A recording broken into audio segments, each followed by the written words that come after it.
taking part of this day, for being part of this moment, this experience with us.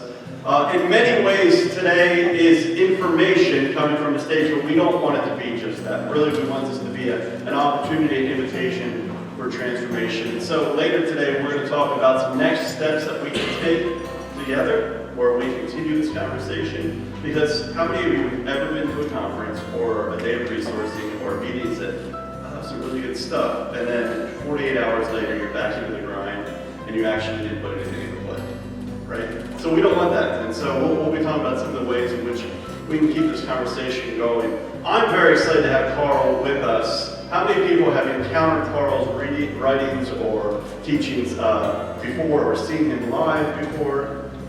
All right, so there's a few of you that have, and that's exciting. So I saw Karl for the first time just this year in Willow Street, and he was part of a small Pentecostal group called the Fellowship Network, correct? I think so. Sure. All right, the Fellowship Network, we're going to go with it. And so, yeah, it was really good, and I said, man, there's some more richness here that we need to unpack, and so we're excited. Karl's been part of a ministry called New Small Church, and for the past decade, he has been focusing on encouraging, equipping, and empowering small churches. He blogs for Christianity Today on what it means to have a healthy and great small church. He has written 2 books, The Grasshopper Myth, which is how I encountered him the first time, and then also through his book, Small Church Essentials. His wife, Shelley, so I'll turn around and say hi, Shelley. I honored your wife before I went to you, sorry.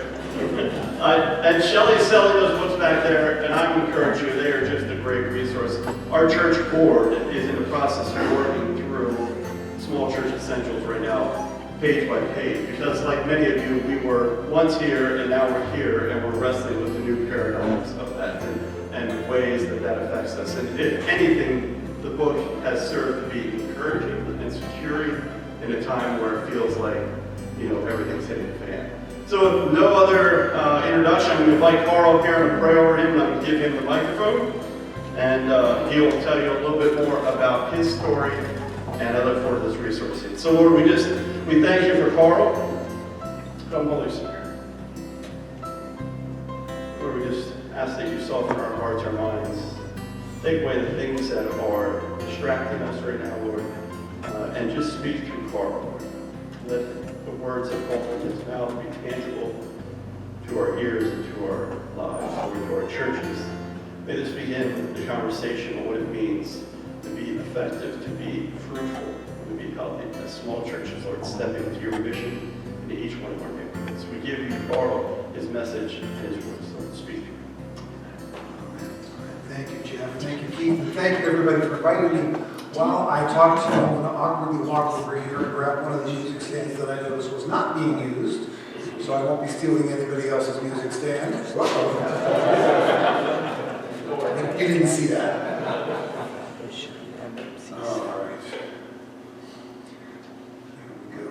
It is wonderful for us to be here. Anytime we can be in this part of the country, we always look forward to it. We are just disappointed that we're not here long enough to go through the corn maze around the corner. That sounds fascinating and something we don't get in California, let me tell you that. A lot of corn mazes near us. So that is something we wish we could do. But we are truly, truly grateful to be here with you. We've got a lot of time today and a lot of content to share. And I also do want to be able to spend time with you between sessions, so don't feel like you can't come and chat. I'll probably be mostly hanging out back by the book table because that's more like where my wife would be, and I just like being near her.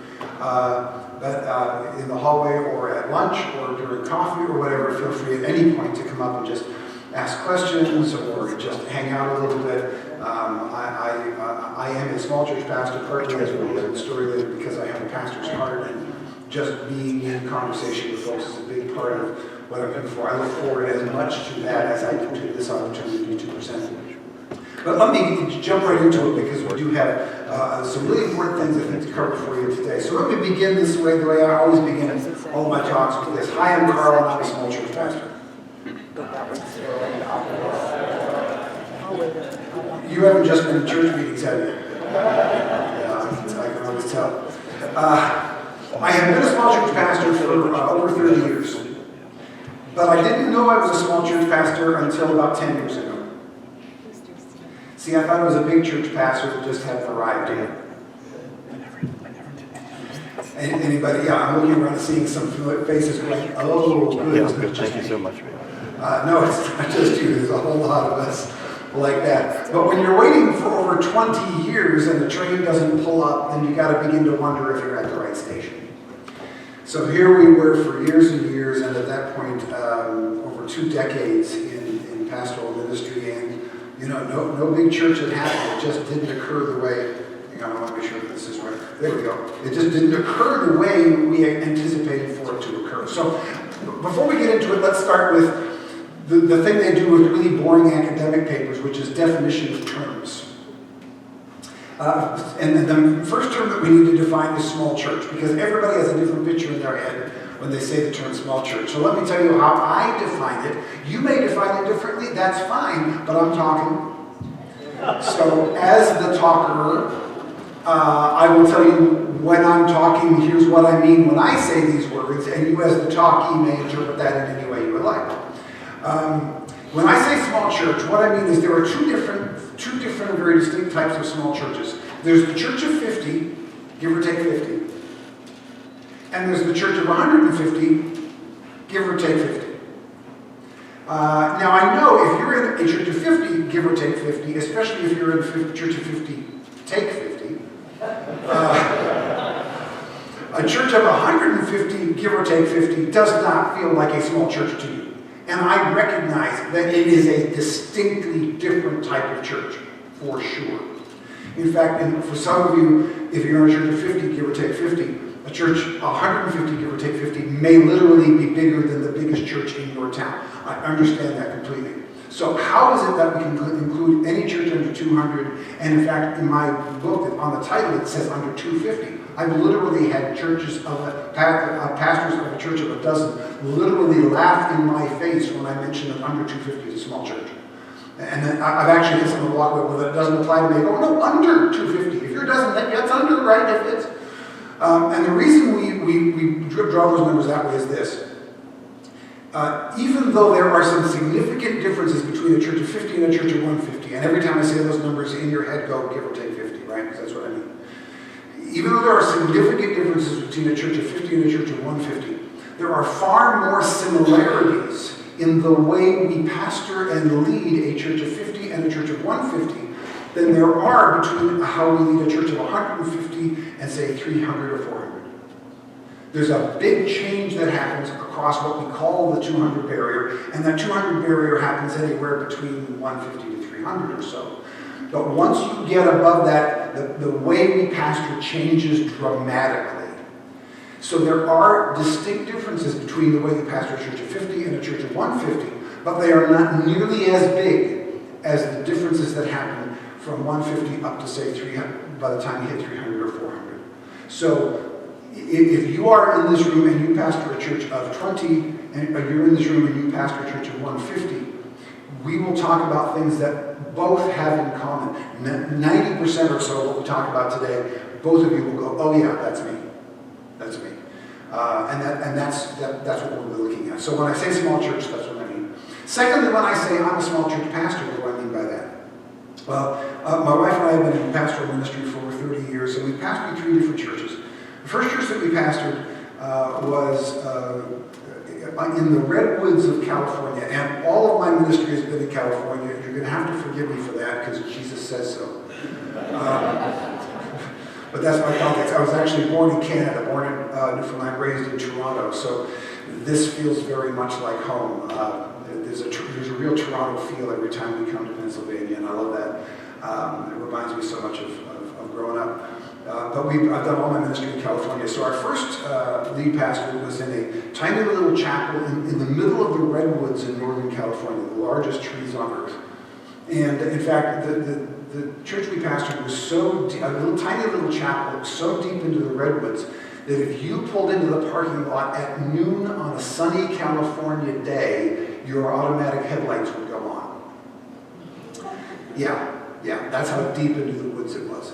That was our first church, so it was very rural. It was in the mountains. Hill folk are interesting, let me tell you.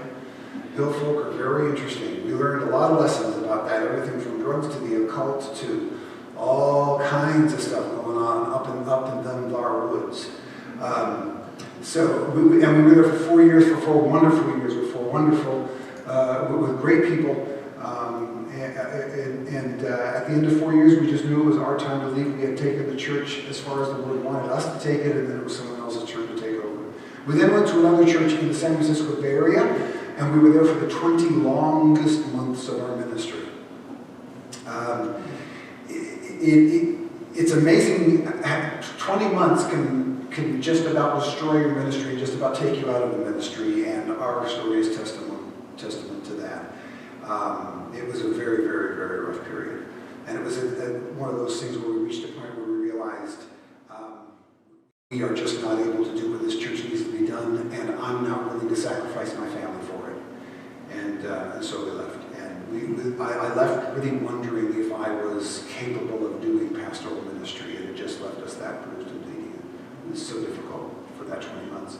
And then we came to a small church in Southern California, Orange County, California. This little church had been through 5 pastors in the previous 10 years. 4 of them had left under various scandals, from theft to adultery. So 5 pastors in 10 years with an average of 6 to 9 months between pastor. So it was an average stay of less than 18 months per pastor. I told them when I came, you haven't been pastor for a decade. You've had a series of extended guest speakers. And that was really true. So the people in the church had to rush in to fulfill the leadership that had not been taking place. And because of that, they were bumping heads, and there was all kinds of, confusion and disturbance and so on. And the Lord called us there, even though we were hurting. The Lord called a hurting family to go to a hurting church. And it's a tiny little room. It's less than half the size of this room. It's wider rather than deep. So if you come on a Sunday morning to our church and you want to sit in the back row, there will only be 4 rows in front of you. And that's on the day when we need to put out the 5th row of chairs, and that's not every Sunday. So it's a small building, but we got there 27 years ago now. And it's in the middle of Orange County, California. It's 8 miles south of Disneyland. Within a 45-minute drive of our front door is the original Calvary Chapel. That's only about 2 miles away. The original Vineyard, Crystal Cathedral, Saddleback Church, Church on the Way, Crenshaw Christian Center, Angelus Temple. For those of you from a Pentecostal background, Azusa Street, kind of a significant place in church history. Fuller Church Growth Institute, and dozens of other mega church and big ministries that I just don't have time to mention. So we moved into that area. You see all that around, and you go, oh wow, this is not just a place where big things happen. This is a place where big movements begin. I mean, the whole Calvary Chapel movement, Vineyard movement, Foursquare Gospel, the entire Pentecostal movement of the 20th century began from there. Jack Hayford's Church on the Way, I mean, those kinds of things. A whole bunch of things have happened from there. The whole purpose-driven thing from Rick Warren. All of that from within a 45-minute drive of our front door. And so I thought, well, this is the place where big stuff happens. Me next. And we came into a little church, like I said, 5 pastors in 10 years, tiny little chapel. And on a big Sunday, they had 30 people. On a lot of Sundays, we had about a dozen folks. But that was okay. We were hurting enough that we didn't want to take on too big a task right away anyway. For the first 7 years or so, about all we did was have worship services and potluck fellowships. We didn't do any evangelism. I didn't tell myself we weren't going to do any evangelism. It wasn't a choice, and I'm not even necessarily recommending it for you, for sure. But that's what we did. And I think subconsciously what we realized was when there's an infection in the hospital, you don't bring in any new patients. And we had to get the infection out of the hospital first before we could bring in new patients. It really felt like if we have too many unchurched people show up, we're not going to be giving them a really good example of what the church looks like, and they're probably better off ignorant than realizing how bad it is here. And again, I don't think that was not intentional, it was not conscious. But as a hurting pastor, it's like I didn't have energy to do anything other than that. And as a hurting church, they didn't have energy to do anything other than that. So we had worship services and toddler fellowships. And at about year 7 or so, I remember very distinctly after one really good Thursday in the office or whatever it was. And I was sitting in my car, and I started the car, and I was looking out over the hood of my car to the church building, and immediately it hit me. That's a healthy church. I am now looking at a healthy church. And then because I was looking over the hood of my car, this image immediately hit me. I feel like I've been under the hood of this church for 7 years. We finally got the engine humming. I'm now sitting in the driver's seat of the thing, and I have no idea where to take it. What do you do with a healthy church? I didn't know, because I hadn't pastored one in a decade at that point, and they hadn't been one in 2 decades. We were inexperienced in knowing what to do with a healthy church. So I actually brought that to our deacon board, and I said, hey, here's what I just experienced and what I just noticed. And they said, yeah, you're right. I said, so we got a healthy church. We need to figure out what to do with a healthy church. And we agreed, and immediately it was pretty quick to figure it out. Let's take that health out. Let's start inviting patients in. Let's start going out, as Jesus said. Let's add the Great Commission to the Great Commitment here. And so over the next 7 or 8 years or so, we started doing outreach and evangelism and so on. And growth happened. At that point, at 7 years, we were running about 75, so we had about doubled from where we were when we started, really more than doubled. And at about year 15, after starting to do outreach and so on, we were running close to 200 on a Sunday. That required 2 services on a Sunday morning, and it overwhelmed our very tiny parking lot because we don't even have enough parking for our seating, and our seating is small enough. And so at about year 15 or so, we were running close to 200 people. So that was when all the church growth conferences started calling me and saying, hey, Karl, we want you to come and teach us how you took a church from 30 to 200 in just 15 years. Yeah, you don't get those calls. That's not true at all. You got to go a little bit faster to impress them. So at that point, let me tell you, if you are in the room looking for a quick fix, you're in the wrong room. I don't do fast. I just keep plodding. I heard this quote from Abraham Lincoln a couple of years ago and thought, oh, that's me. He said, I may walk slowly, but I never walk backwards. So that since then has become my ministry philosophy. I may walk slowly, but I never walk backwards. I'm just gonna keep on going. I am the dripping faucet that will break that rock in half eventually. So that's, and I think for most folks in small churches, that's a good tack to take, because most of the time when we try to do things too fast, we do them in a more of a blow-up way than in a health-providing way. At least I would. So anyway, so at 15 years we were at that spot, and that was when I realized, okay, we need to find a larger facility for our growing congregation. So I looked around and I found a local junior high school, and they agreed to let us rent, on Sunday mornings, to let us rent their Catholic gym and Torah librarian. Junior highs in Pennsylvania had that, the big room that's used for everything in the junior high. And it was maybe 3 times the size of this room. It was significantly bigger than the room we were in.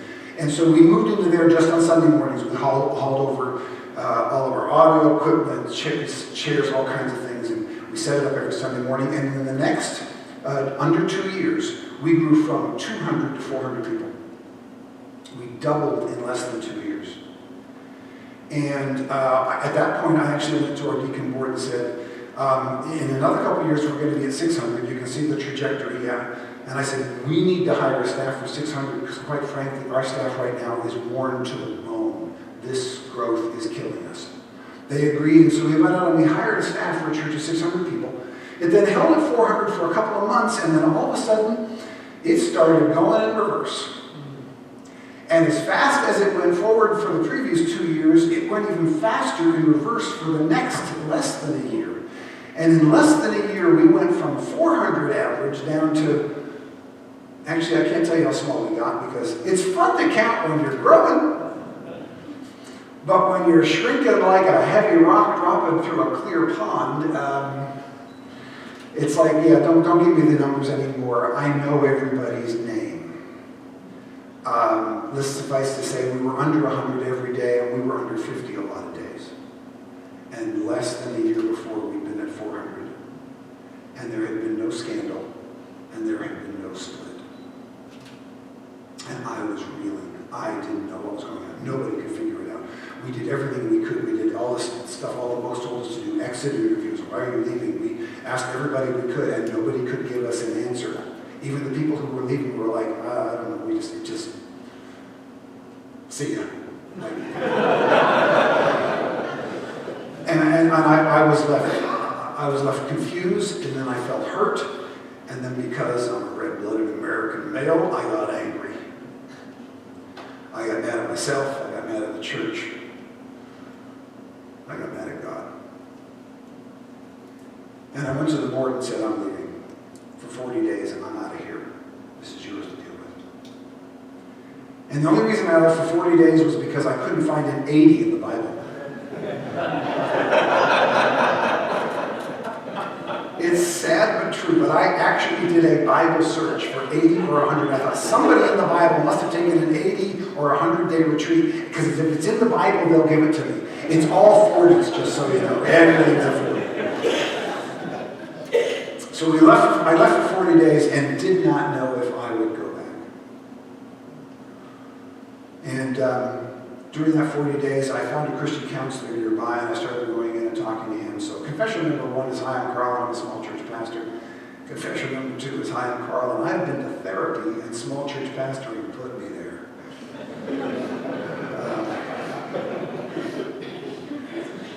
So I went to this counselor, and the first couple sessions, I just exploded all over him emotionally.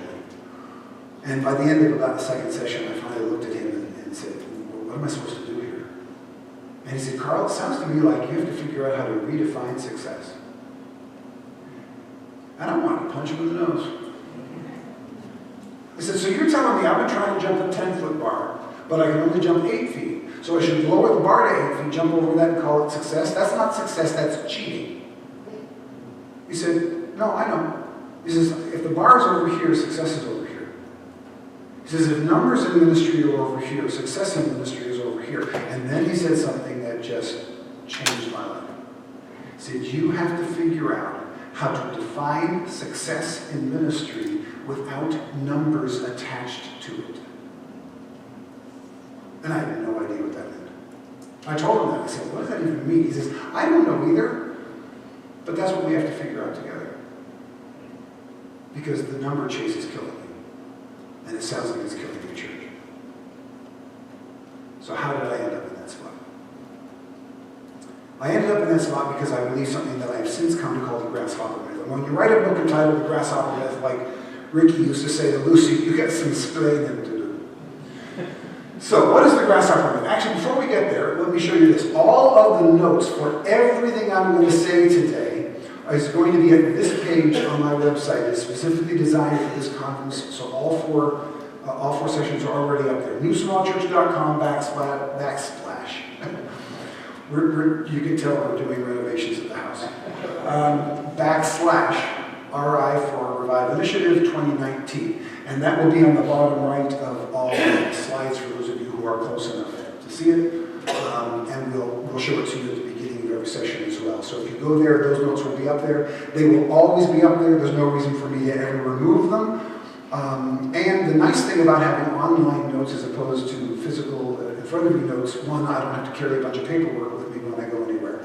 But two, about 2/3 of the notes will have a clickable link on them. And if you click on the link, you can go to an article that I wrote about that subject, so you can get a little more information about it at any time you want to. So there's a way to follow up and get more thorough information. So anything you see on screen will be on that page, and you can look at it at any time you want to. So, Grasshopper myth. What is the Grasshopper myth? The way I define the Grasshopper myth is this. It's the false impression that our small church ministry is less than what God says it is because we compare ourselves with others. Now, what's the toxic word in that sentence? Yeah, compare. Nobody ever guesses any other word. We all know. Compare. Comparison will kill you in your church. It nearly did for me. comes from the book of Numbers. Numbers 13, 32, and 33. It's the report of the spies who come back from the land. 10 of the 12 spies give this report. All the people we saw there are of great size. One translation said there are giants in the land. Then it says, we seemed like grasshoppers in our own eyes, and we looked the same to them. Where did they see a grasshopper first? In their own eyes. If you don't see a grasshopper in your mirror, no one else will see a grasshopper in you. That's the first place that it always happens. Even Paul, in his body analogy, didn't start with the hand can't say to the feet, I don't need you. Paul starts his body analogy with the foot can't say to the hand, I'm not a part of the body because I'm just a foot. It starts with self-despising. That's where the problem always begins. I live in the land of the giants, Orange County, California. And I allowed the giant churches around me, who were not trying to make me feel bad, I allowed them to make me feel like a grasshopper. Rick Warren did not write the Purpose-Driven Church to make me feel bad. But I allowed it to make me feel bad. Because I couldn't measure up size-wise to what he was doing, to what Chuck Smith before him had done, to what John Wimber had done, to go through the list of people who are there right here. I'm on a major street in a major town with millions of people around, and I can't get these numbers up, and even when I do just a little bit, it all collapses beneath me. What is going on? And I felt like a grasshopper in my own eyes, and therefore I felt ridiculed by people who were not in fact ridiculing me. Grasshopper nearly killed me. So once I began to realize that, I started realizing that I got to reframe how I look at success in ministry. So, what are some of the things that I did? First of all, I began to discover what I now call the three undeniable realities of church ministry. Reality number one is this: 80 to 90% of churches will never be larger than 250 people. How do we know that? Because for 2,000 years and counting, 80 to 90% of churches have not been larger than 250 people. The church has moved forward on the backs of a whole lot of small. That is normal for the church. The recent upsurge in large churches, which has also corresponded with the diminishing in size and attention paid to smaller churches, unfortunately, is a very unusual exception to the rule for the last 2,000 years. Most churches, almost 80 to 90% will never be bigger than 250 people. Which leads to reality number two. Virtually all pastors will pastor a small church for at least some time in their ministry. Virtually everybody. If you are not yet a lead pastor and you at some point want to become a lead pastor, just know it right now. You're going to pastor a small church for at least a while. Rick Warren pastored a small church for like 6 weeks. But his first Sunday was him, his wife, and their real estate agent. That's pretty small. So even if, and again, when I was in Bible college, nobody taught me this. Nobody told me that I was going to spend most of my ministry in a small church. But that's the reality. If you are going to be pastoring a church, you are going to be in a small church for at least some of your ministry. Most of you will be in a small church for a major portion of your ministry. And a lot of us will be in a small church for our entire ministry lives. That's not a failure. That's what we call normal. And normal doesn't need to be fixed. But nobody's telling us, nobody told me anyway, that that was normal, that was what to be expected. So when it happened, I felt like a failure because I hadn't been prepared to realize that this was normal. Which leads to reality number three. You can lead a small church well without settling for less. And this is the key concern when people first hear that I have a ministry for small churches. They feel like I'm just going, well, okay, fine, then whatever. No, there's no whatever. There's no settling for less here. You can lead a small church well without settling for less. Most churches in the world are small, and as I started realizing that that was the case and that that was likely to be my case, then I started to ask myself this question: what if that's not a problem? What if being in a small church is not a problem to be fixed, but simply the situation that I'm in and that I'm supposed to use? And so we're going to talk about that a lot today. What do we do with this situation in which we find ourselves? They say the leader's first job is to define reality. So let's define our reality accurately. It is not lack of faith to define our current reality. This is where we are. This is what I've got. I denied reality for the first 20 years of my ministry. I'm not a small church pastor. No, I'm not. Yeah. Do you pastor a church? Yes. Is it under 200 people? Yes. Congratulations. You're a small church pastor, whether you acknowledge it or not. Let's start by defining our reality. You can lead a small church well without settling for less. But here's one of the obstacles that gets in our way of doing that. We do something that I like to call IKEA envy. How many of you have never in your life been in an IKEA store? Consider yourselves among the blessed. I'm about to walk you through the harrowing experience of going to IKEA for the first time so that you don't have to do it yourself. I've done it for you. You can thank me later. IKEA makes the biggest stores on earth. They sell furniture and housewares, but they're literally physically the largest stores on earth. Several years ago, they built an IKEA near us because they build everything near us. And Shelley said, we need some furniture. We're going to this new furniture store. So I've got a picture of a furniture store in my head. Oh, no. We drive up to this monolith, and I'm telling you, astronauts can see it from space. But still, I'm like, wow, that is a big store. But then I thought, I've been in big stores before. I've been in Costco, I've been in Super Target, I've been to the mall. I've been in big stores. So I had a picture in my head of what we're going to do. Okay, first of all, it's not the furniture store I expected, but I still know what to do. Here's what's going to happen. We're going to walk in the front door. She's going to go this way. I'm going to go that way. We're each going to find something different that interests us. When she has set together what she wants, she will text me so I can help carry it to the car, and we'll go home. No, not in IKEA. You're not allowed to do that in IKEA. For those of you who have not been there, let me show you. This is an actual floor plan from an actual IKEA, and this is a typical IKEA.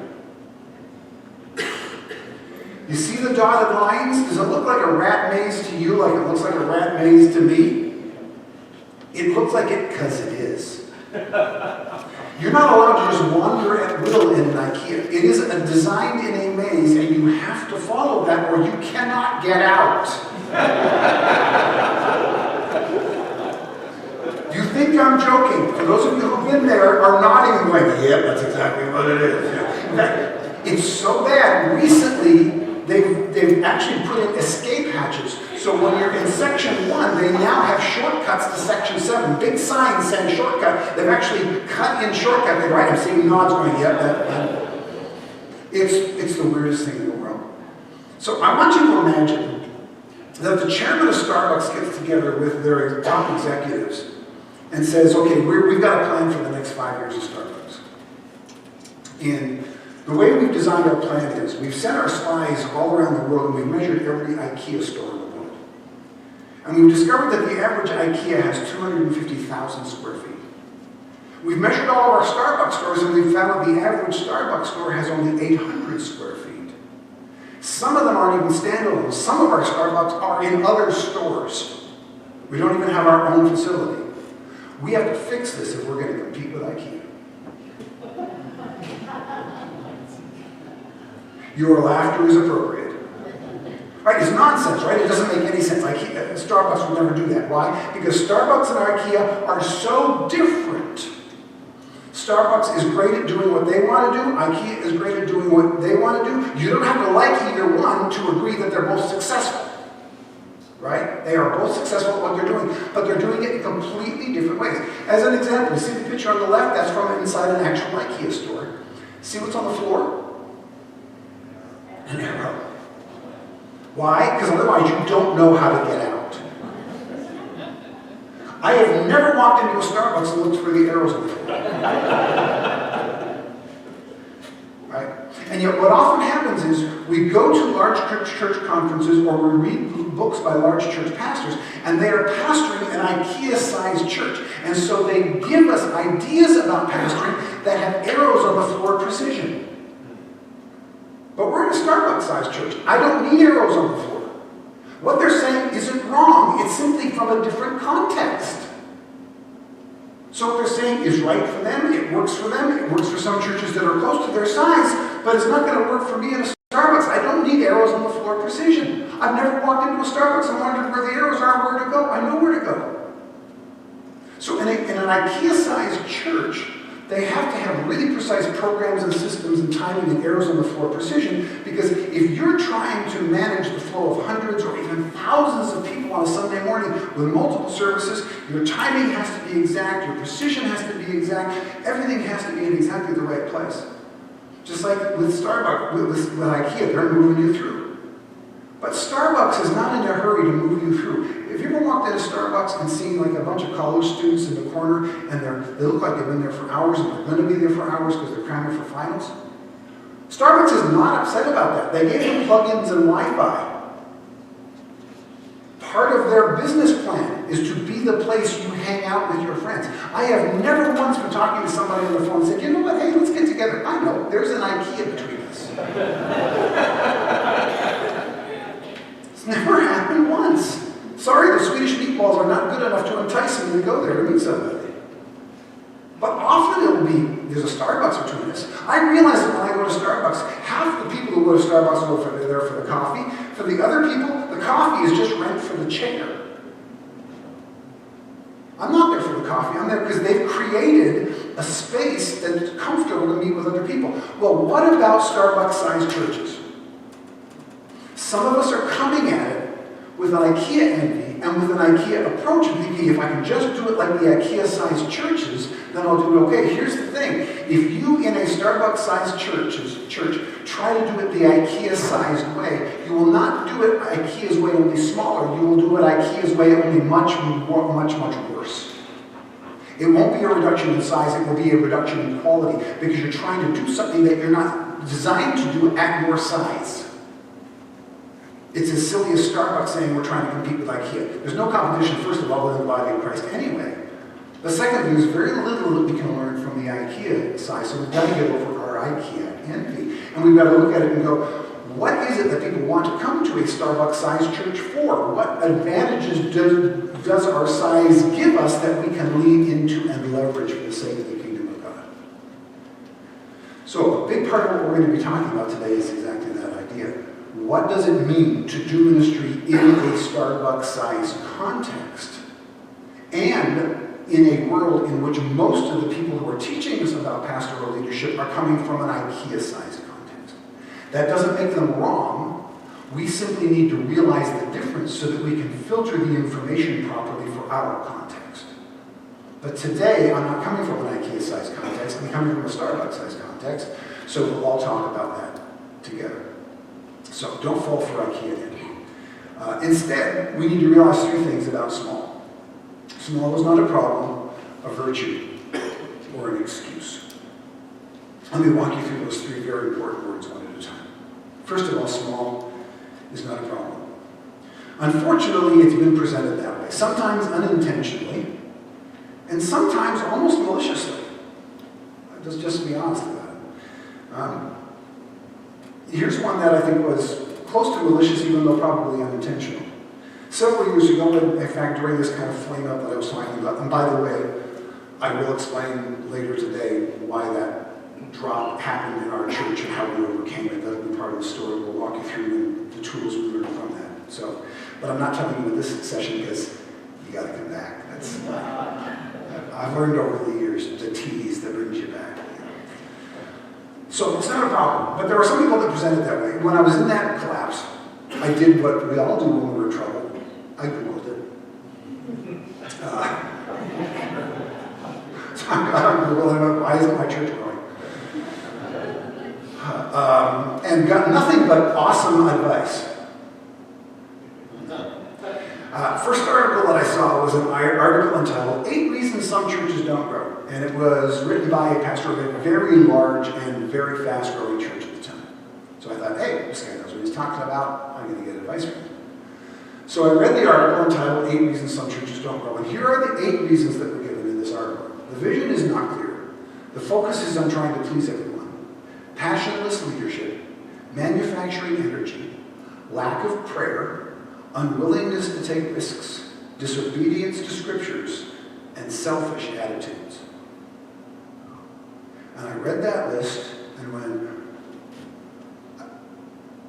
I must be committing at least one of those sins. Because my church isn't growing, and this guy knows what he's doing. He was telling me, but I didn't think we were trying to please everybody. I thought I was praying enough. I don't feel like we're manufacturing energy. I didn't think we were selfish. I certainly am trying not to be disobedient to scriptures. I gotta be doing one of those things because this is what the expert says I must be doing wrong. If you ever read one of those lists and you don't recognize yourself or your church on it just read something else. There's lots out there. In fact, I'm going to virtually guarantee that this list does not apply to most, maybe not any of the churches represented here today. Or certainly at least not to you who showed up. You know why? I don't think this applies to you for one reason only. Because you showed up today. Passionless leaders don't show up. Prayerless leaders don't show up. Leaders that are unwilling to take risks don't show up. You showed up.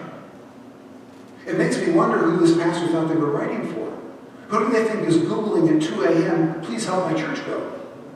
It's not the passionless pastor. It's not the lack of risk-taking pastor. It's not the prayerless pastor. It's the hurting pastor. And when a hurting pastor comes to you and says, please help my church go, don't slap their hands, put tools in them. This doesn't help me. Because the ones to whom that does apply aren't Googling for the answer. They don't care enough. So if someone cares enough to find your advice, give them advice, give them resources. Don't ridicule them, help them. But they do that because there's an assumption in some circles that small is a problem. And if small is a problem, well then you must be a problem for being small. So we've got to fix that problem. Small is not a problem. Secondly, small is not a virtue. Small churches are not better than big churches. I love big churches. When I hear that 1,000 or more people are gathering together in one place to worship Jesus every week, I celebrate that, I honor that, I'm excited by that, I'm thrilled by that. It's great to hear that there's 1,000 people gathering in a single place to worship Jesus every week. But I'm also thrilled when I hear that 1,000 people are gathering to worship Jesus across 20 different churches. Doesn't matter how many churches there are, doesn't matter how many of us there are in the room, the power of the Holy Spirit is not more concentrated when there are more of us in the room. 1,000 people worshiping across 20 churches, 1,000 people worshiping in one church, don't care how many, don't think Jesus does. Small is not a virtue, small is not better than big, big is not better than small. Small is not a virtue. It's not. We've got to get past the point of, I hear this every once in a while, it drives me crazy every time I hear it. Every once in a while I hear a small church pastor, especially when they hear that I'm the small church guy, and they'll go, oh yeah, you go get those big churches. No, I got no problem.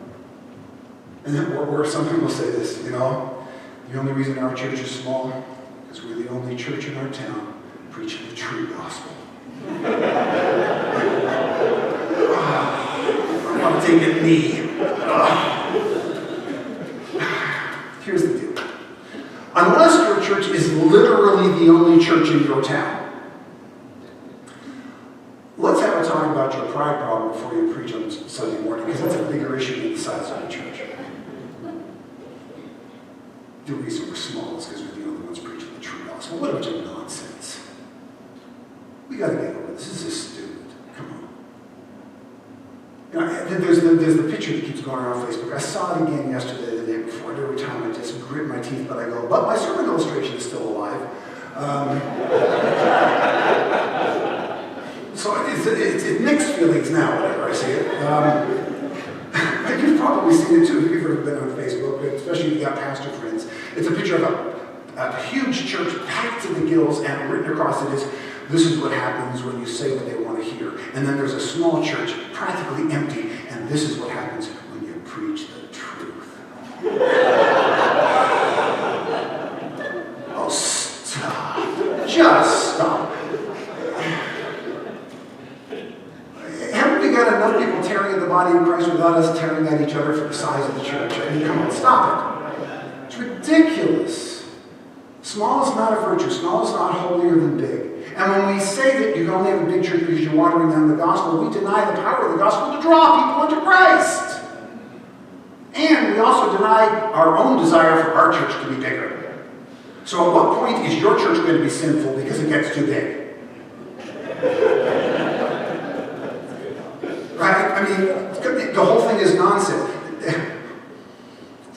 Animal behaviorists tell us that when monkeys are put in cages and they get mad at each other, you know what they do? They throw their poop at each other. That's not a word you thought you'd hear today, right? Monkeys? Yeah. That's the word you're worried about right now. Here's the thing. When we do this in the church, we make the monkeys look good. That's the level that it's at. Small is not a problem. Small is not a virtue. We've got to stop doing this push back and forth. Here's what's really weird about this. You know that list that I read to you from the big church pastor about small churches? I've heard every single one of those complaints lodged from small church pastors about big churches. Those big churches are just trying to please everyone. There's no prayer in a big church. They're manufacturing energy. They're disobedient to Scripture. They're so selfish. Every one of those has been thrown from a small church pastor to a big church pastor. We're throwing exactly the same arguments back and forth. And God is not pleased. Small is not a problem. Small is not a virtue. But finally, small is not an excuse. Small is not an excuse. We've got to stop saying, well, I can't do this because we only have. Stop with the can'ts. Stop. I've read through the New Testament. I'm sure you're happy to know that. More than once. And I have yet to read through the New Testament and see a single command to the church that cannot be done by 2 or 3 people who love Jesus, love each other, and get together on a regular basis. Not a single command. There's not a single place where you look at the command and go, oh, I need more people to do that. Nope. Oh, I need more money to do that. Nope. Oh, we need a building to do that. Nope. Oh, we need a full-time pastor to do that. Nope. You will not find a single command in the New Testament that requires any of the things that we think are necessary for our ministry to be successful. Not one. Being small is not an excuse to do less than excellent ministry. Now, excellent ministry will look different in a small context than in a big context, just like IKEA and Starbucks look different. But they're both doing what they're intending to do very well. And so we can do great ministry in a small church context. It will look very different than great ministry in a big church context, but it won't be any less excellent. It'll just be a different kind of excellence. We've got to stop offering excuses and start getting to work. So today I want to help to give you resources. There'll be a lot of encouragement. There's going to be a little bit of stepping on the toes, so I hope you got your steel-toe boots on. Not much of that, but a little, because we all need that. Nudge every once in a while too. We're also going to give you resources that apply to small churches to show how small churches can do things with excellence.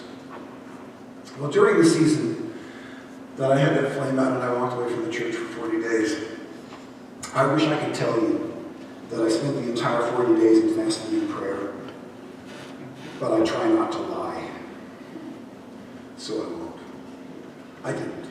I, in fact, went to some friends and said, I'm too angry at God to talk to him right now, so can you take my prayer and burden for me? And they did. And I will be grateful to them forever for that. And then I went home, and I watched stupid TV and read stupid books. I wish I could tell you I was more righteous than that, but that's the truth. Now, that is not a prescription. I don't want anybody saying, oh, Karl Vater says that when I'm in a bad way, I should go. No. That is not a prescription for health. That is closer to a confession of sin. Okay? That's what I did. And if you're going to watch stupid TV, there's no more stupid TV than reality TV. I know that because we live where they make them. In fact, I'm married to a real housewife in Orange County. And that show ate it. Not even close. But I just vegged out. Not good, but that's what I did. And one of my favorite reality TV, in fact, my favorite reality TV series was those restaurant makeover shows. What is it about us Americans? We love hearing bad news with a British accent. Right? All the restaurant makeover shows are Brits coming to America telling Americans how to make the restaurants better. But when it's with a British accent, I'm just going, he just called you a donkey and you're smiling. Well, because it was with a British accent. I mean, didn't we fight an entire war to not have to listen to people with British accents? And yet somehow we love it. I don't know. Anyway, so I watched these shows, and again, I'm in a bad way, but I'm watching these shows. And I started realizing some patterns. It's reality TV, so it's not real. I get it. But I started noticing some patterns, and I realized there were some patterns that would repeat regularly, like every once in a while, hey, I drove by 3 times because I couldn't see the sign. Or I walked in and stood here for 10 minutes with a camera and nobody greeted me. Or I walked in and went, whoa, what is that smell? When is the last time this restaurant was cleaned? So that would happen a lot. But one thing that never, ever happened, they never walked into a failing restaurant, looked around and went, you know what this restaurant's problem is? It's not big enough. Not once. Never.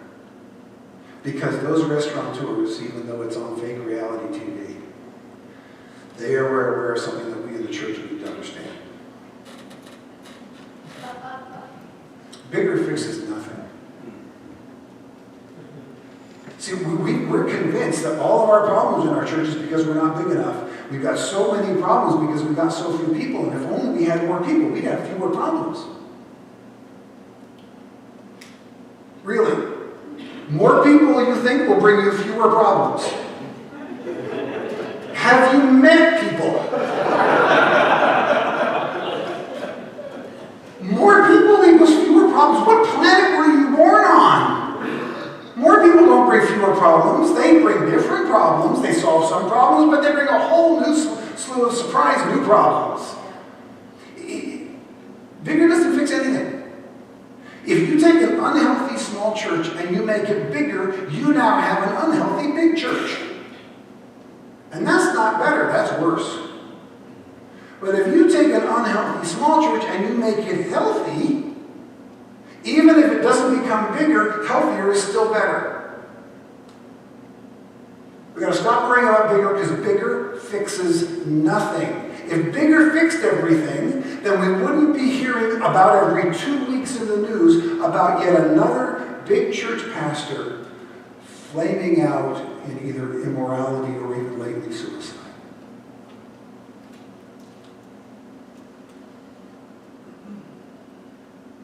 If you think your inadequate feelings in ministry are going to be solved when your churches get bigger, just take a look at the news headlines. Bigger fixes nothing.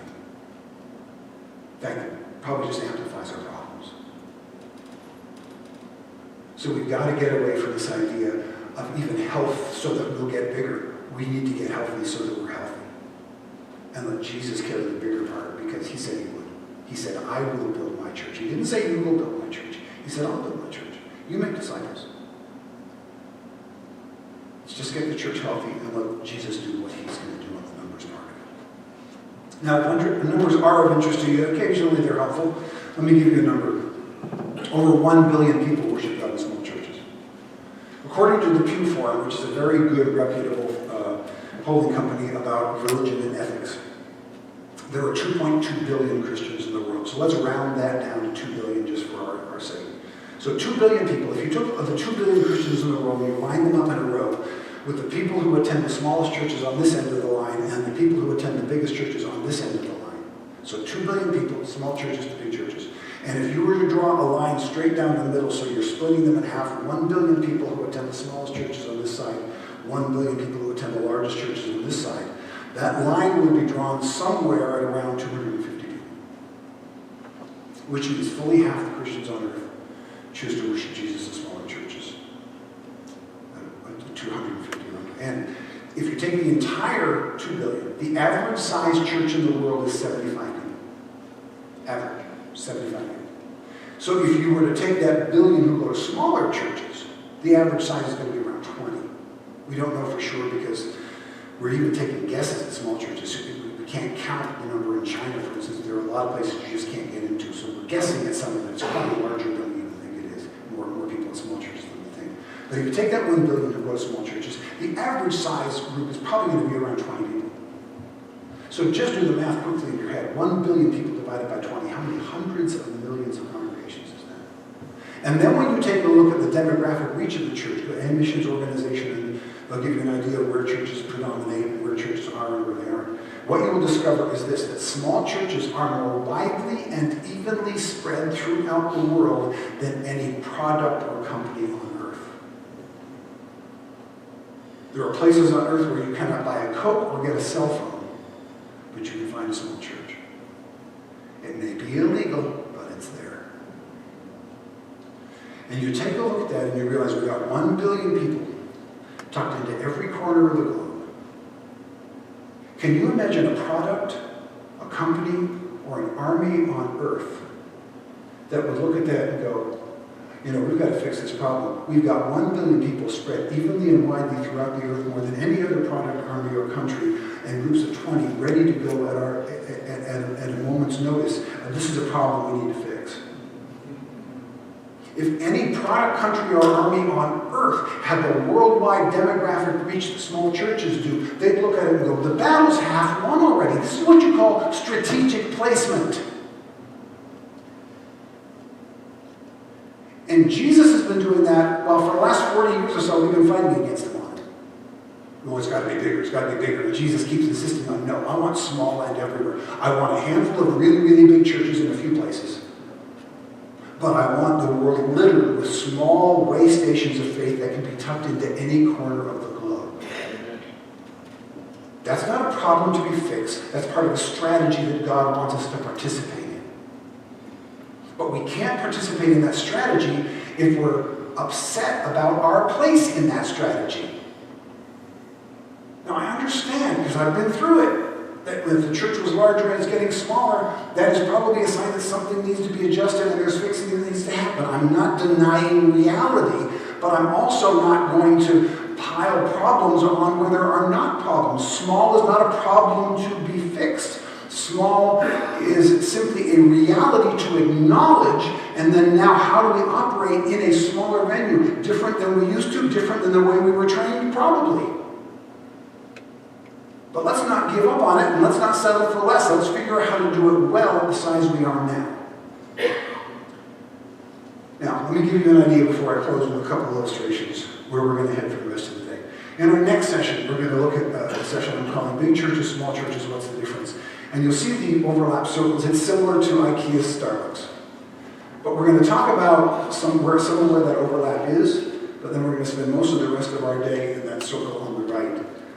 And when we do that, we're actually going to give you a filter so that the circle on the left, which is where most church growth books are and where most church growth conferences come from people who are pastoring churches on the left. Nothing wrong with that, that's just the reality of it.